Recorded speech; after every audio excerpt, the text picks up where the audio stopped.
de vacances, c'est toujours un peu délicat. Mais on les a vus quand même qu'il y avait deux chevaux de l'écurie Turettini qui étaient en piste lundi, et les deux se sont classés. Donc Vatico devrait quand même bien tenir sa partie, mais plus pour une place que pour la victoire, bien évidemment, avec l'As Blanc en piste. Allez, on surveille Hugo, il est au centre ici, ou une petite bêtise, Jean-Bernard Maté qui va réussir à le remettre dans bonnes allures, et puis il va réussir finalement à s'installer très rapidement tête et corps. Hugo Lasblon qui prend les choses en main avec le numéro 8 Vatigo qui est en deuxième position, le numéro 5 Take Off Somoli est tout près, avec le numéro 10 Ramon Lap également qui est là au contact, alors que le numéro 6 Uranus de Chambre est en 4-5e position le long de la corde. Utopie Rome, la casaque blanche avec les manches bleues et toque jaune se retrouve pour l'instant dans la dernière partie du peloton, et Jean-Bernard Maté ne se pose pas de questions d'entrée de jeu avec Hugo Lasblon. Il a pris les choses en main, il imprime un train assez régulier, et Quelle Dame Flammy, le numéro 1, c'est la casaque jaune avec la toque marron qui pour l'instant est en 6-7e position dans le sillage du numéro 10 Ramon Alap. On va sortir du premier virage avec Hugo Lasblon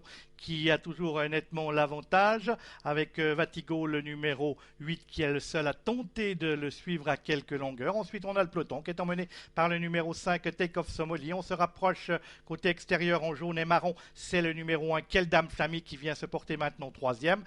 Hugo, on a ensuite Uranus de Comble, numéro 6, qui se retrouve 5e à un tour de l'arrivée.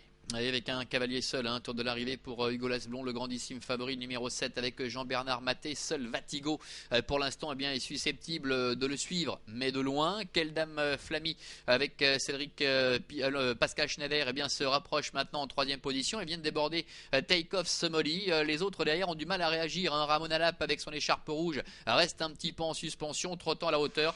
Numéro 4, Reine du Landais, le début de la ligne en face. Tout va bien pour le grandissime favori Hugo Lasblon, avec une très nette avance concernant les positions durant le parcours, sur notamment en 2e position le numéro 8 Vatigo, et puis Quelle Dame Flammy qui essaie de ramener le reste du peloton. Oui, à l'arrière-garde on note le numéro 3 Solerino, on est également à l'arrière avec le 9 Tampico Somoli. Les concurrents qui vont bientôt aborder le tournant final avec toujours un cavalier seul de Hugo Lasblon qui va tenter de débuter l'année comme il avait terminé la précédente par une victoire ridicule de facilité, puisqu'il compte maintenant une cinquantaine de mètres d'avance sur Vatigo qui emmène toujours le peloton avec Quelle Dame Flammy qui se retrouve en 3e position. Pas facile pour le cadreur parce qu'il y a vraiment un cheval et les autres. Et ensuite, on a Vatigo, donc le 8, et Quelle Dame Flammy, le numéro 1, suivi à distance par le reste du peloton. On voit que Utopie Rome essaye de venir peut-être prendre la 4e place à Reine du Landais,